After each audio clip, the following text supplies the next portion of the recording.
Buongiorno tutti, mi chiamo Keiko Tanabe. Hello everybody, my name is Keiko Tanabe.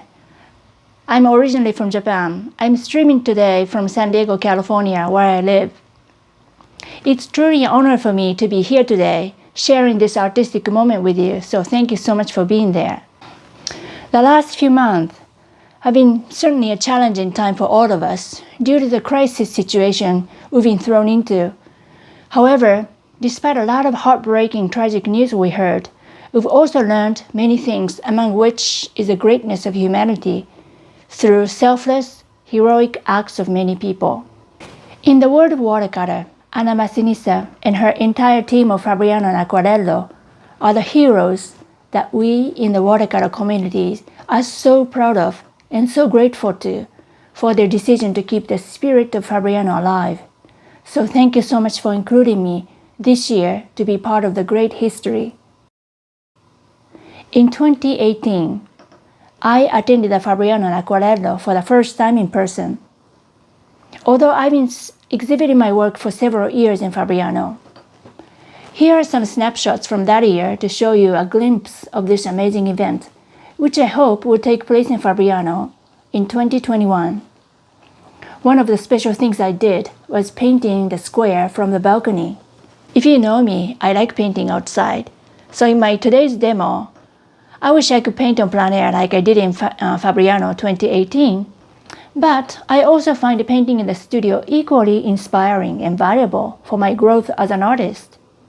Behind me, there's a painting I look at every day. I did this painting in 2013 of Kyoto, Japan, where I grew up. Very familiar view for me, and it has a very deep personal meaning. So I was thinking, looking at the painting, maybe I'll use this as a starting point, and I'll show you how I take this as an inspiration to create a new piece, more in an experimental manner, by letting my emotions dictate, rather than following a clear-cut strategic planning, yet utilizing my experience, knowledge, and philosophy to see how it goes. And I was also thinking, there's another element that might be interesting to incorporate. In this time of confinement, if we dealt with many issues, we thought about many things, what is really important, what is really necessary. Home, family, close friends, safety, freedom, clean water, warm sun. I'm sure emotions evoked by being in this strange situation will also find its way into my demo painting. I hope you enjoy it.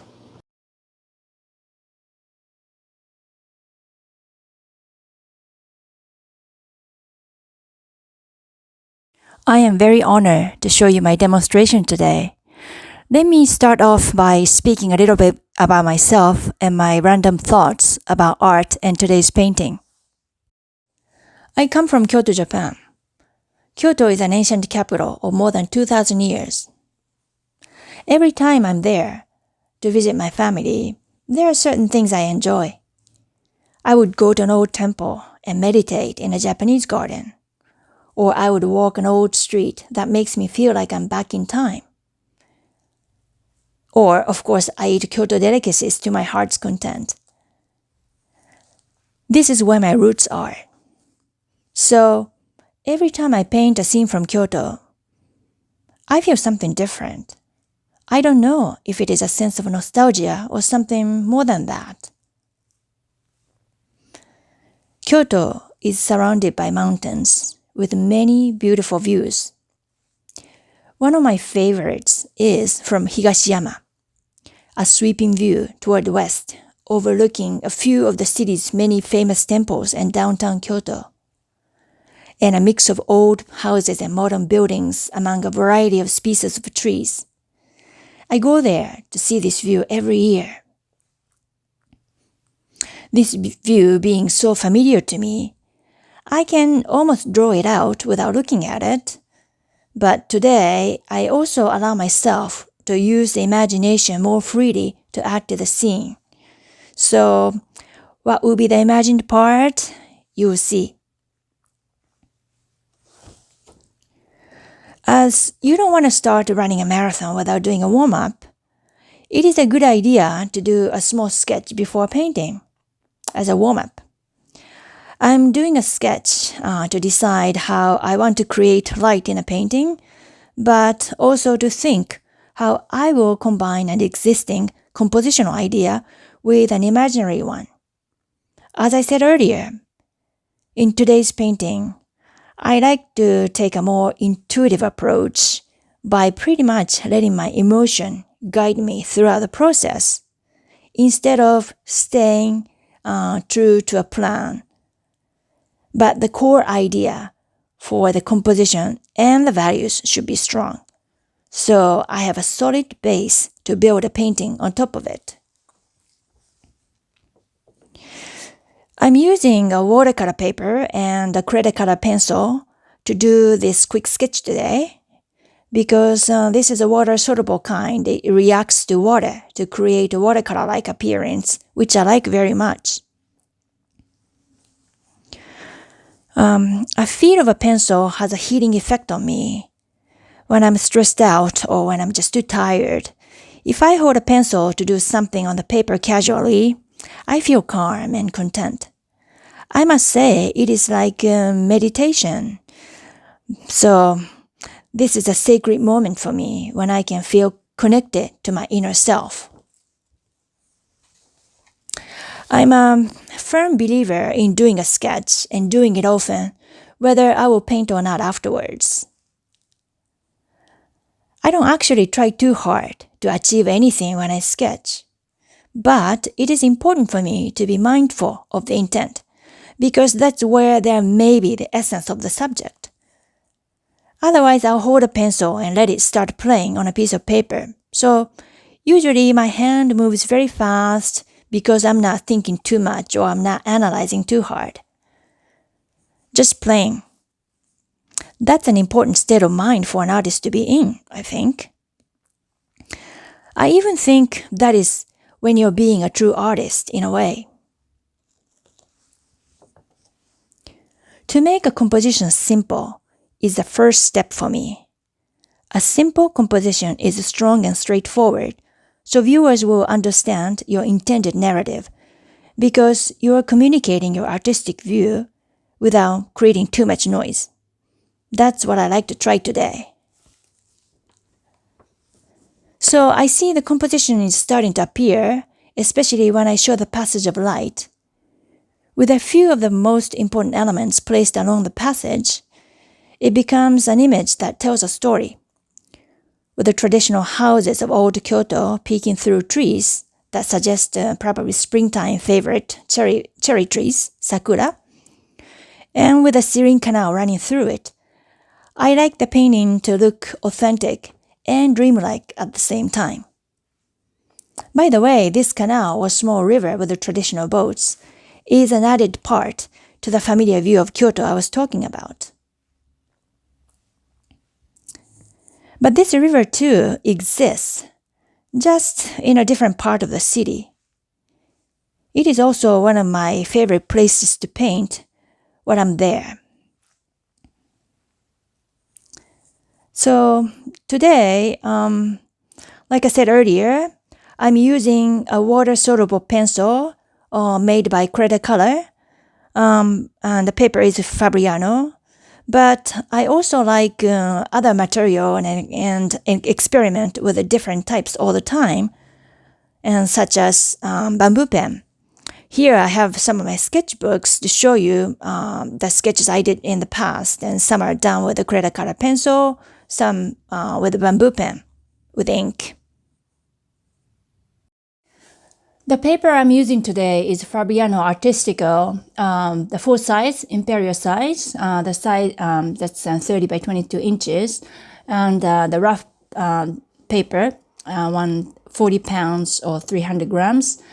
First, I do a drawing using a regular pencil, not the kind I showed you earlier, using the sketch for the composition, and then roughly from the horizon area, I start drawing, making sure by stepping back often that everything is going well. I like to keep the drawing pencil lines loose, so I hold my pencil in certain ways, so that'll happen. And I don't draw everything, only the important things. And so I think of what those things are. So here's my drawing from a different angle. You can see the houses in the midground. Usually I put a lot of details in the midground. So in this case, houses and the boats and a few other things. And so my drawing is almost done.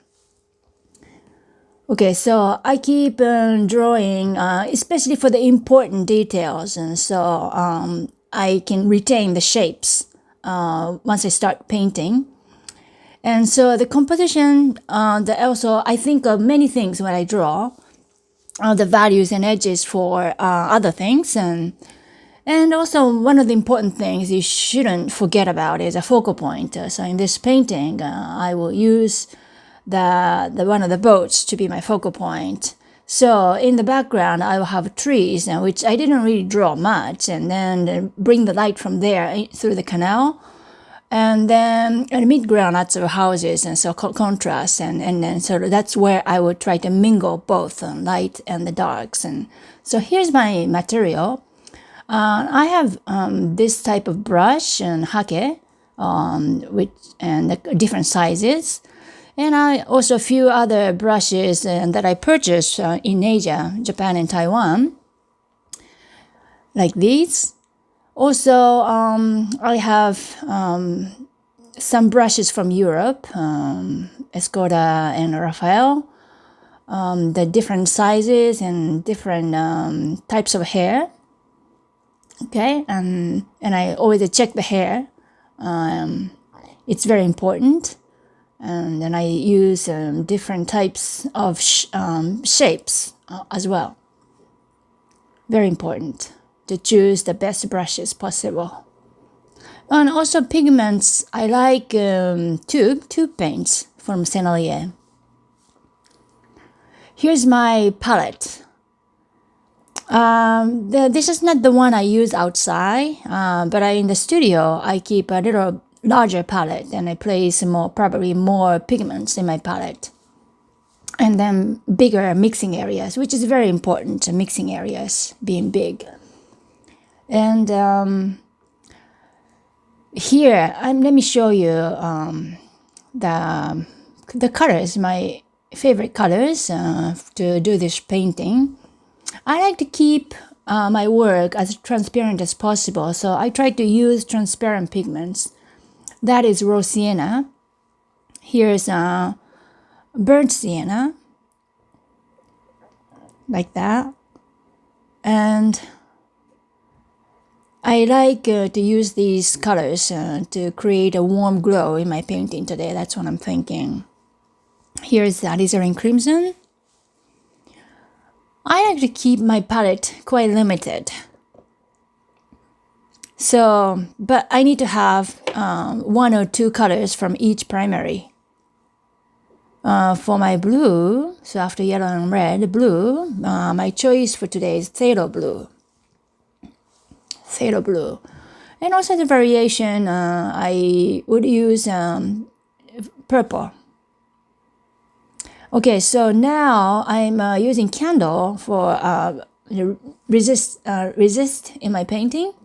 Because I don't use masking, and then I don't want to really mask an area completely, so just a little resist. That's what I wanted to do. So first wash, I can start with the sky. I'm wetting the paper with a big brush, and after that area is wet, I drop in raw sienna in the sky area. And then bring it down towards the town. Moving my brush quickly. This is a real speed. Okay. One brush is not enough, so I grab the second brush and to wet the paper as quickly as possible. And I keep doing that. And by the way, my paper is placed flat on the floor. So the water shouldn't run in any direction too fast. Wetting the paper as fast as I can.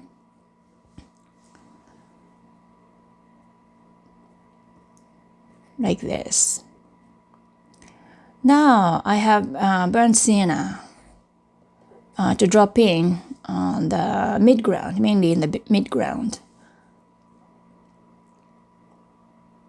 And also bring it down a little bit towards the foreground. And here I have phthalo blue.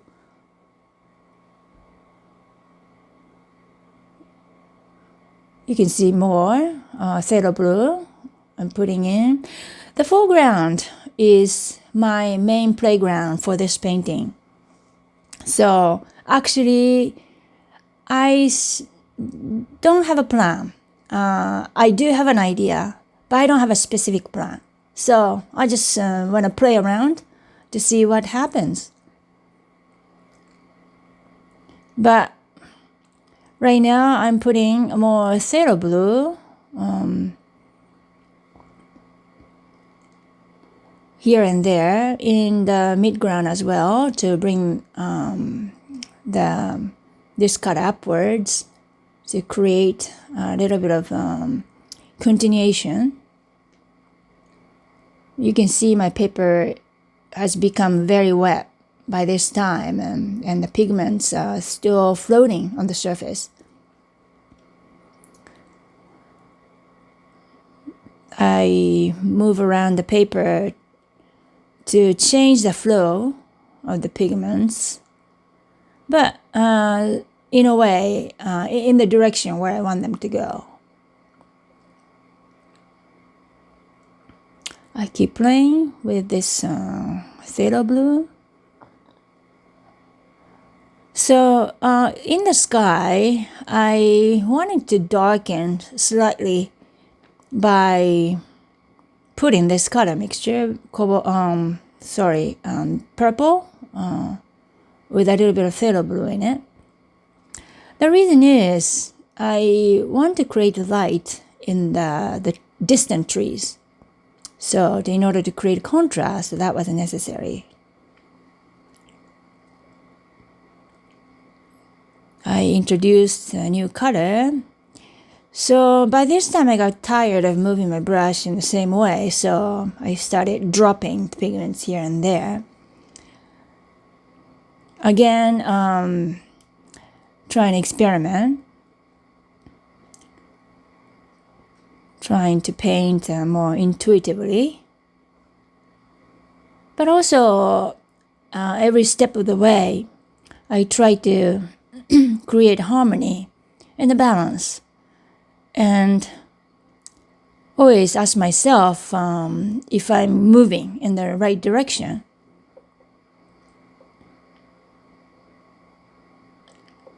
I think I like what I have, but it looks very messy.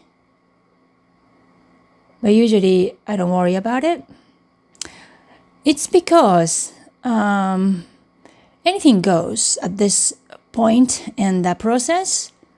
And I know if I want to go where I want to go, if I know where I want to go, or if I know the result of the painting, I can sort of project that image. And then if what I'm doing right now is helping to create a foundation for the finished painting, I can feel good about it, even if it may look messy. Okay, so I start thinking about a next step in the canal, and when I move the brush horizontally, I'm trying to show some movement on the water.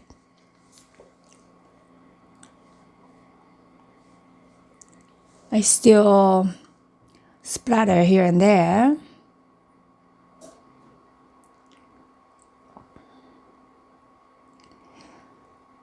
Boy, it's going to take a long time to dry this paper.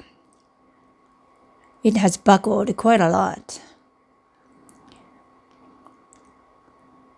But usually I keep painting, just making sure that the pigments don't stay, the pool of pigments don't stay in one particular area too long.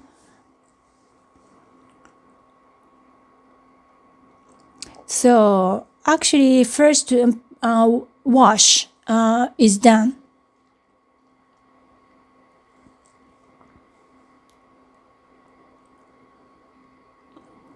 More water.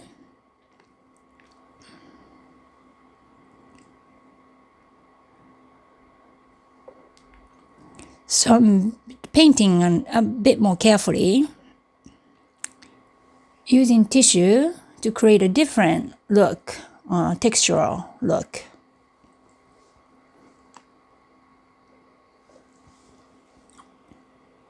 Very interesting.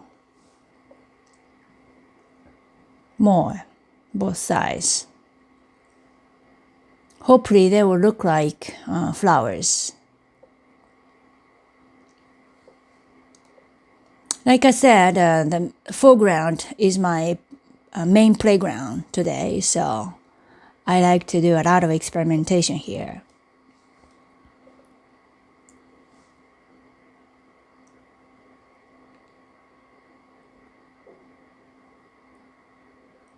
And I'm also taking my time because the paper is very wet. It's taking a long time to dry.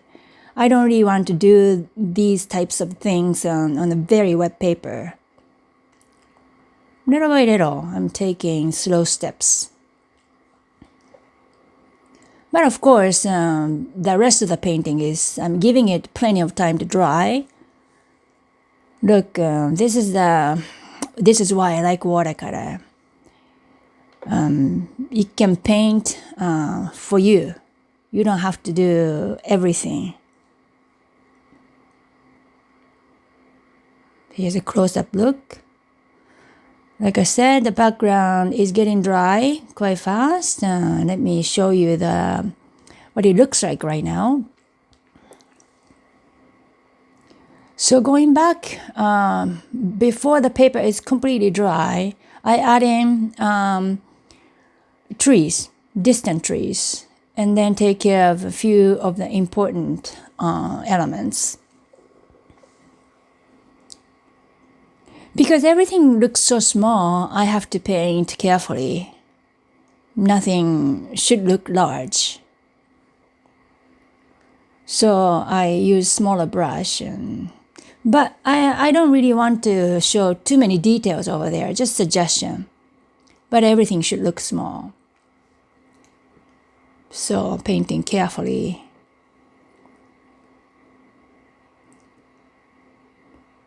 Here I'm using small Asian brush. Here's a big one. I'm wetting the paper again because that part has dried a little too much to my taste, and so I re-wetted the paper. And then I continue trying to finish the background, important things in the background. Trees and some structures, and to create a nice feel, or the authentic feel as I remember that downtown Kyoto, down below.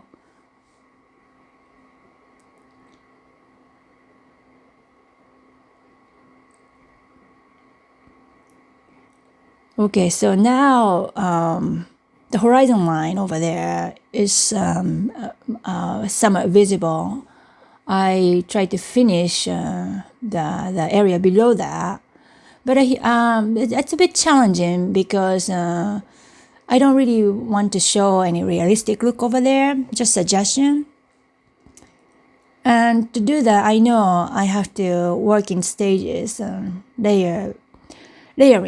That's what I'm thinking.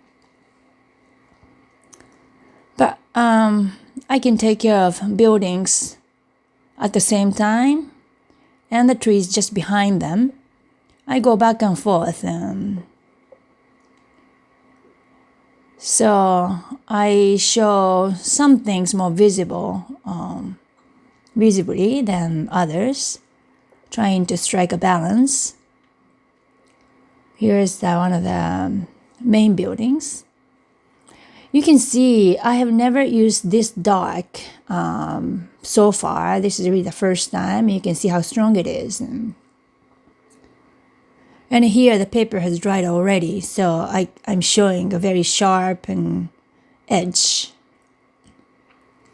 And I try to paint as confidently as possible.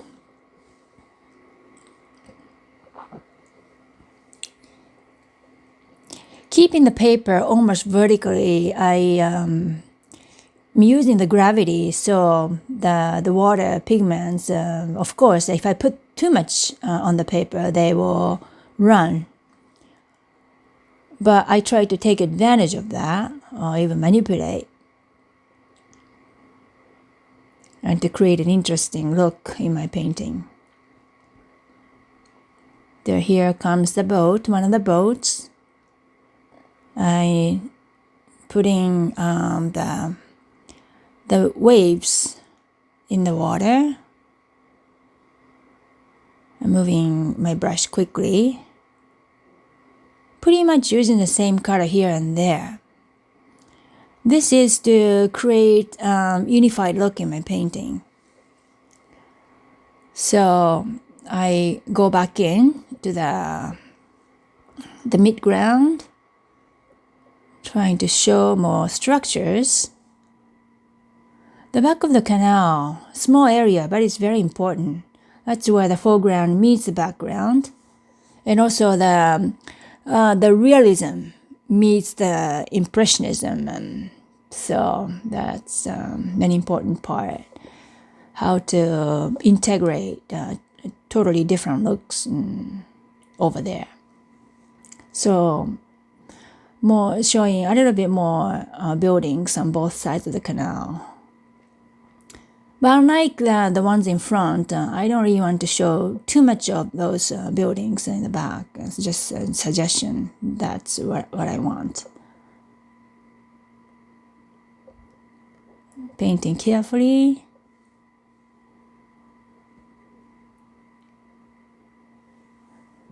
So in my mind, I'm trying to capture light. That's what I try to do. So which side is light, which side is shadow, I keep thinking so as not to make a mistake. Oops, the dripping. Yeah, but just let it go.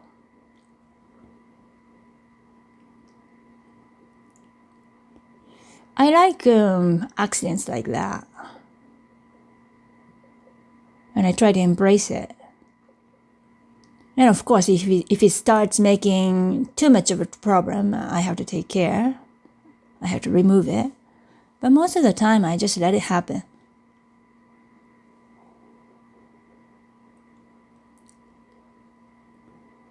I got distracted a little bit by the dripping. I have to really focus right here. So I can show a suggestion of buildings, group of buildings.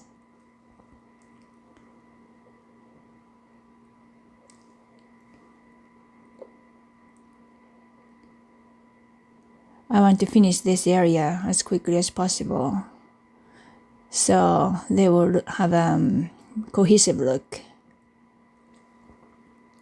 Using pretty much the same type of colors. Here's another boat, just like the other boat. I'm going around this boat to show the shape. This is an old fishing boat, which you can still see in parts of Kyoto. Nowadays, it's mainly for tourists. But I like it. I like those boats. Very nice looking. So now I'm painting inside the canal. That's where I want to show light. So I'm making sure I won't lose it. So painting water by showing that movement. Well, by the way, at this point, I'm not looking at anything. I started with a sketch, which you can see behind my painting. I was looking at it when I was drawing for this painting. But even during the first wash, I don't think I was looking at the sketch anymore. I pretty much work with the image in my mind. So I try to retain that image and try not to lose sight of it. Staying focused. So everything I do, every decision I make is based on that image. Okay, let's bring back some looseness and more details. Yes, balance is one of the most important things for me. If I do something, I had to do the opposite. Whether it's a color or style or anything, I think that is one of the things we have to constantly think about when we paint.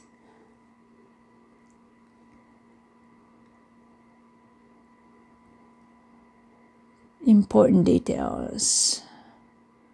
I really need a good brush to take care of small details with precision.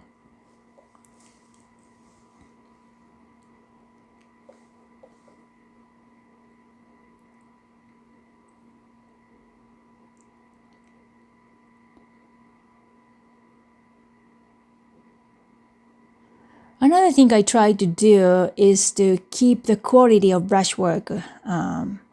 So in order to do that, once I put a mark, I won't go over it. I try not to retouch it. I think that's one of the best things we can do to keep the quality of a brushwork.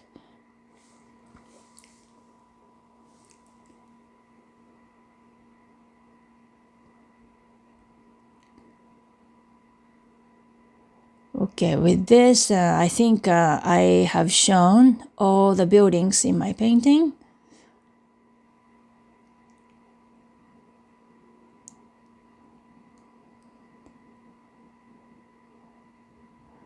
These are traditional houses, Japanese houses, with a tiled roof.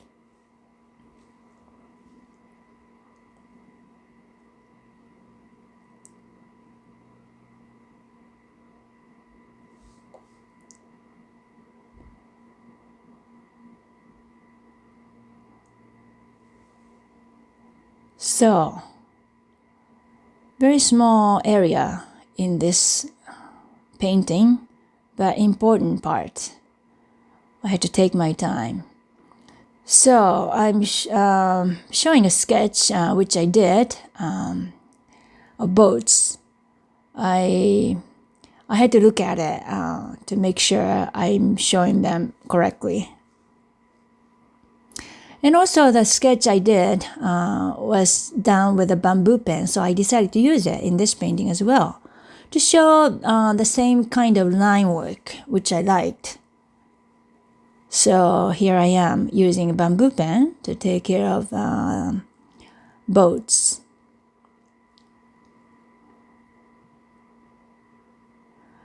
Well, the pigment, it's not ink, it's watercolor actually.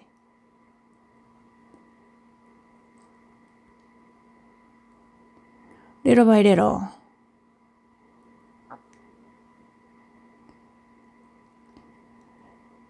This makes really nice lines, but this pen doesn't hold a lot of ink or whatever you're using, so you can only make a small line,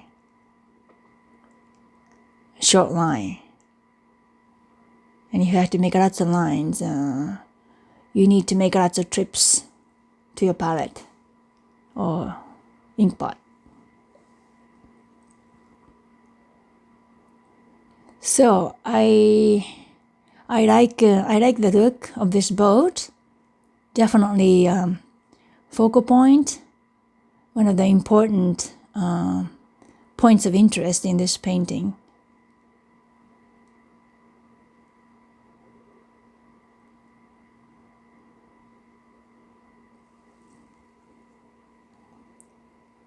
So I make sure this boat will stand out in this painting.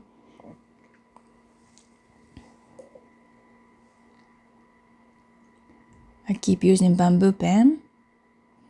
And not just in boats, but also here's a bridge.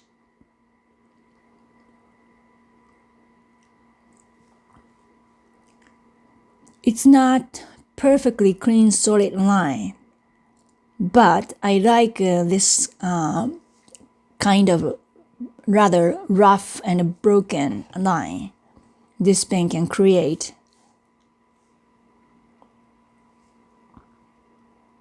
So I'm going to the top of the buildings to show a little bit more details in the roof.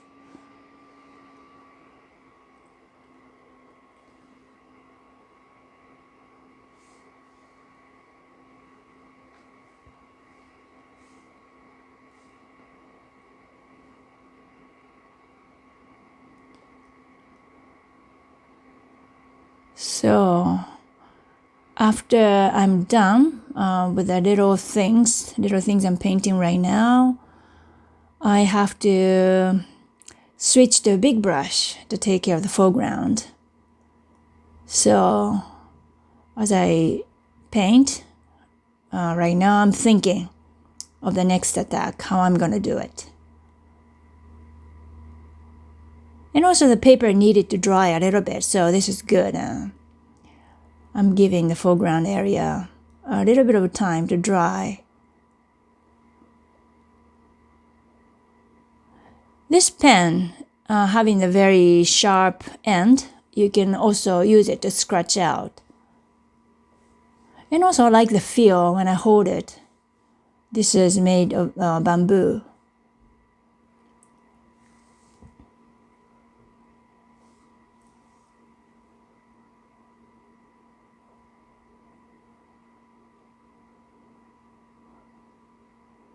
Okay, a little bit more. Now you can see better how I'm doing it. Since I had to go come very close to the paper, there's no room for the camera to be in. So I'm sorry, you can't really see what I'm doing. But there. Okay, so all the houses look quite realistic, but I didn't put too many details actually. So here's a look.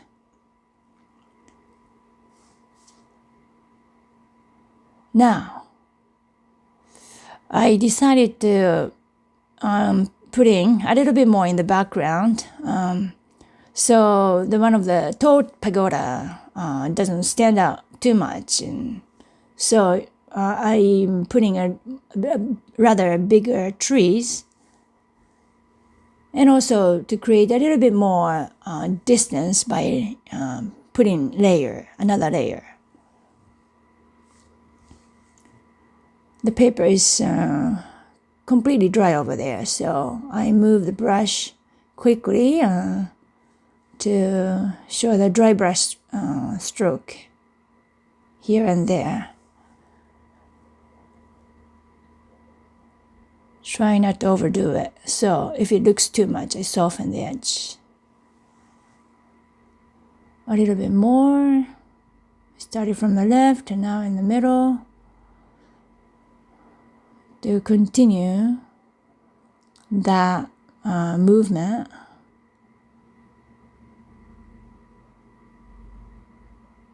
So everything is connected.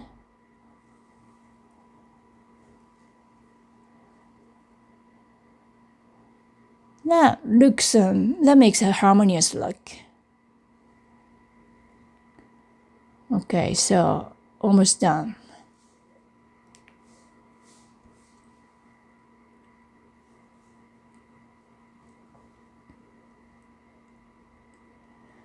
But I take care of the trees in the back, and I also have to check whether they read well with the trees in front. I don't want one side to look too isolated. Both sides have to look blended almost.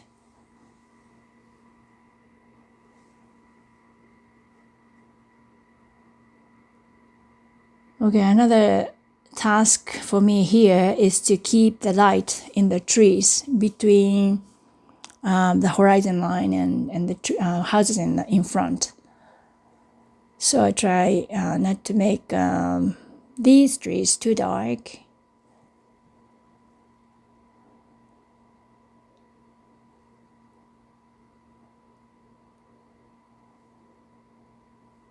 So this kind of thing, light, dark, dark contrast, I already showed it in my sketch.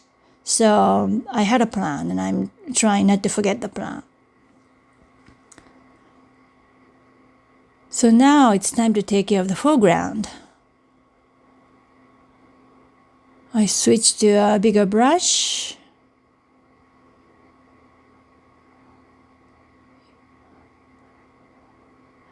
Well, I decided to wet the area one more time, but randomly.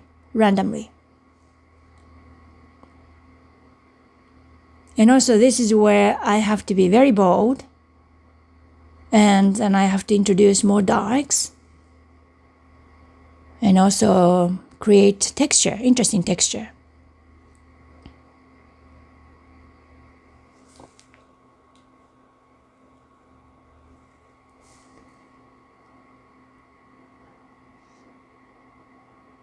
One of the techniques I use for that is like this splattering. You don't see much, but just a little thing that makes a difference.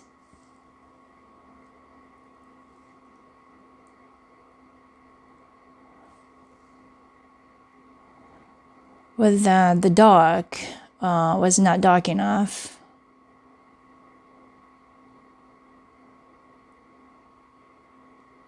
So here and there, I'm going back in to make a contrast stronger. Okay, so now from there, I'm gonna have to think of how I can bring that part nicely to the foreground.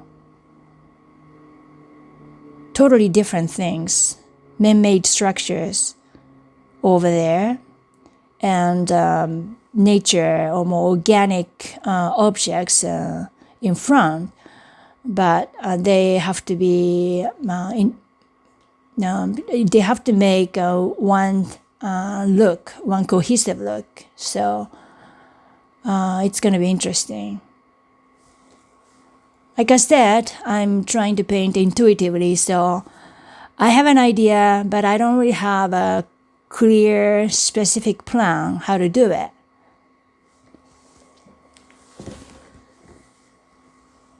Just have to go with the flow and also be honest with myself.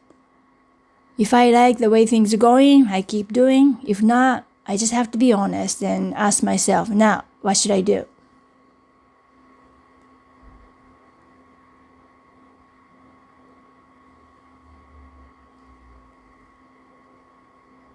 So the watercolor, as I always say to my students, you really have to wait until it dries to see the real value. And so it's very, very difficult if you don't have enough experience. Once you paint, you may know it's going to be lighter, but how much lighter it's going to be, it's very difficult to predict.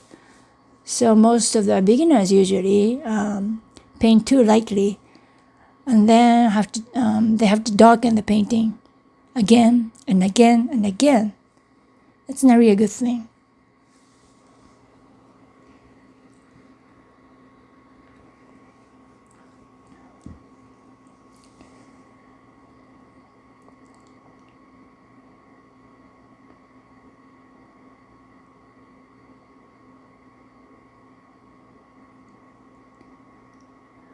Okay. Now, let me show you what it looks like right now.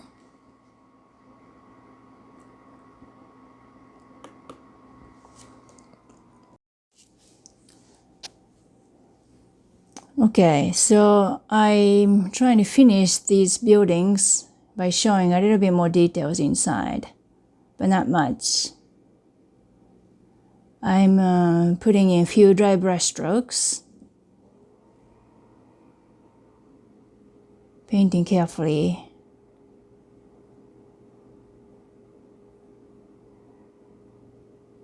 On the sides of the buildings too, showing some vertical strokes.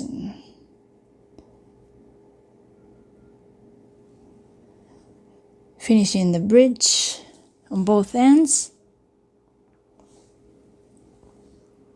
Again, moving the brush downward.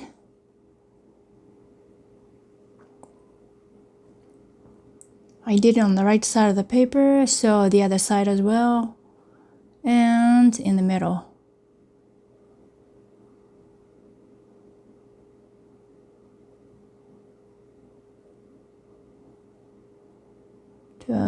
Also to show some definition.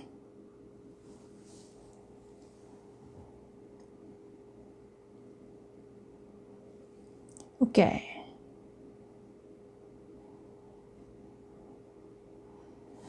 Now, I'm saving the best part for the last, which is the lower left corner. So I'm trying to finish the area around it.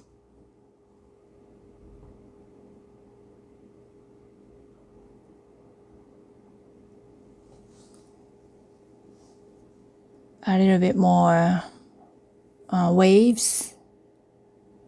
Those are horizontal strokes. All right, and now it's time to do that part.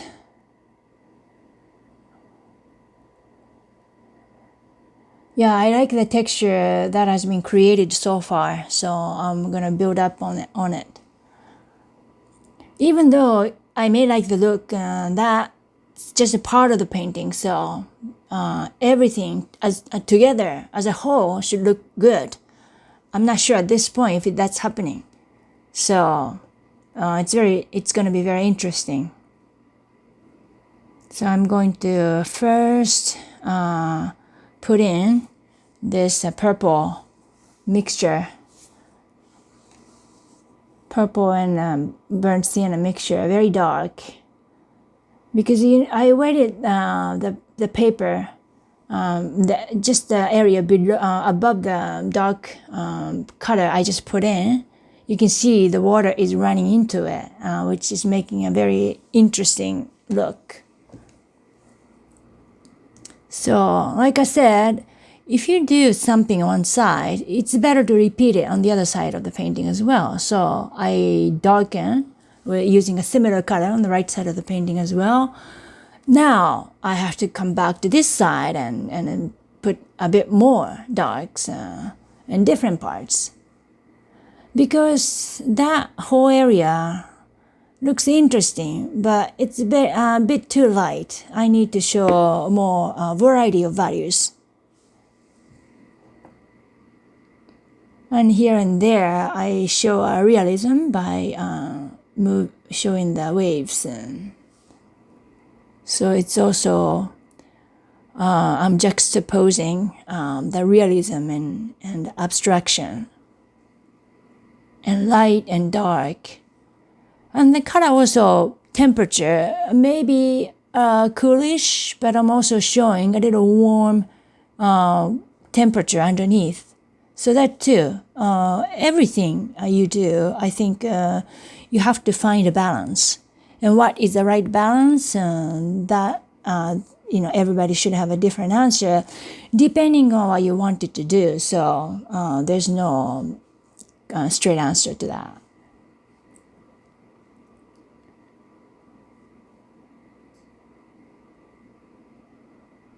So I'm just doing what the water wants to do on the left side. And just interesting things are happening now. But do I like it? Not sure. It is okay, but is it going to make this painting look better? I have to keep an eye on it.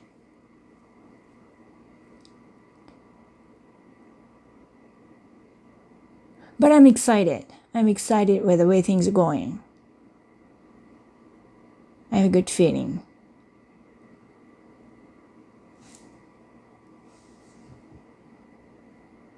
Lots of times when I paint, I had to pass a point where I feel, well, this may not work out.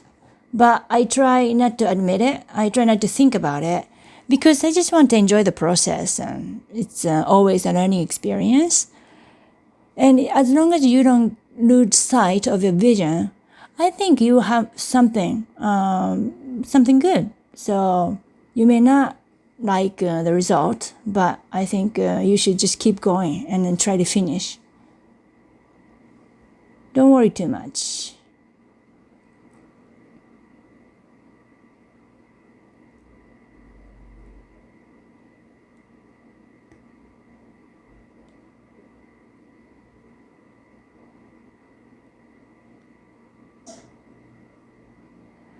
I think what makes it more challenging is sometimes it's hard to predict what's going to happen. And so a lot of students, especially beginners, they try to control the water. So the water doesn't misbehave on the paper. And so and the end result is a very tight-looking painting. I think if you're going to use watercolor, sometimes you just have to learn what water wants to do and then go along, play along.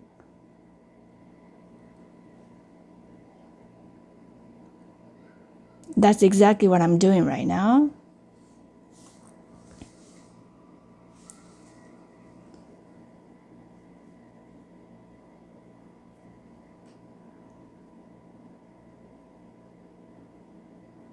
So little different textural marks I'm introducing.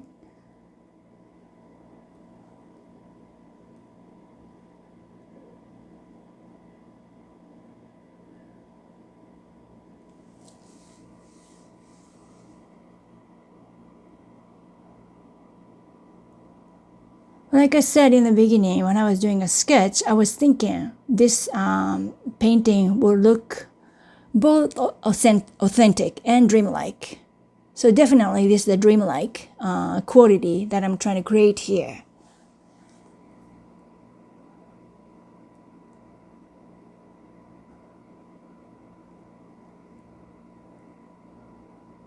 But of course, that's my emotion talking. But of course, to make painting, good painting, or to finish a painting, you have to take care of the technical side as well. So I'm checking the color temperature and also checking the shapes that are appearing in the light and in the darks. And also the transitional areas between the two. Is it everything going well?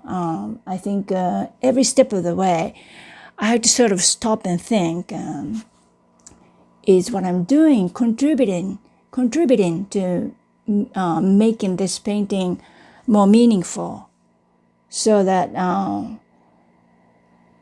every brushstroke, I try to make it as meaningful as possible.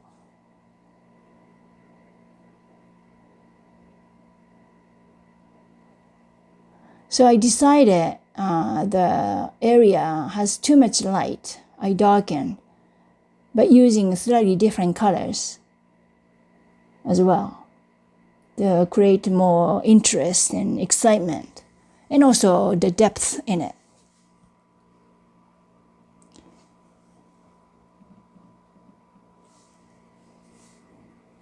Again, repeating the similar techniques and layering them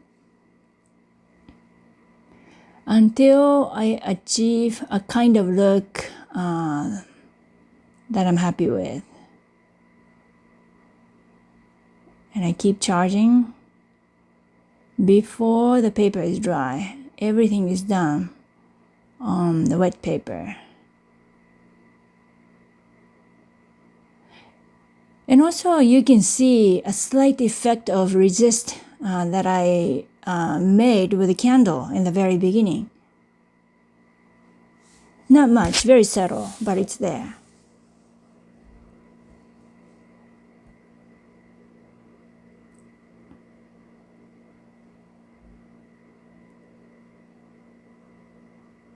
Like I said, these areas, both sides of the canal, I wanted to show something organic, not man-made structures. So I hope they will look like flowering trees.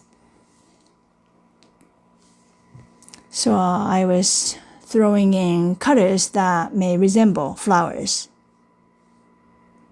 And then I put some people in the boats.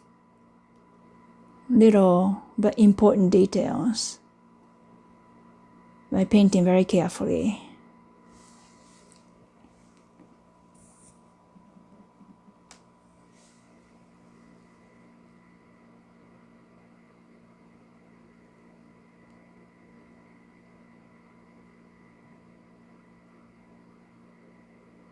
So this boat is on this side of the bridge. That's the main boat and also my focal point. All right, so this is it. My view of Kyoto. I gave it a title, Journey Home, the 30th. This is a series I started in my first year as an artist. What do you think? I hope you enjoy my demonstration. Thank you very much.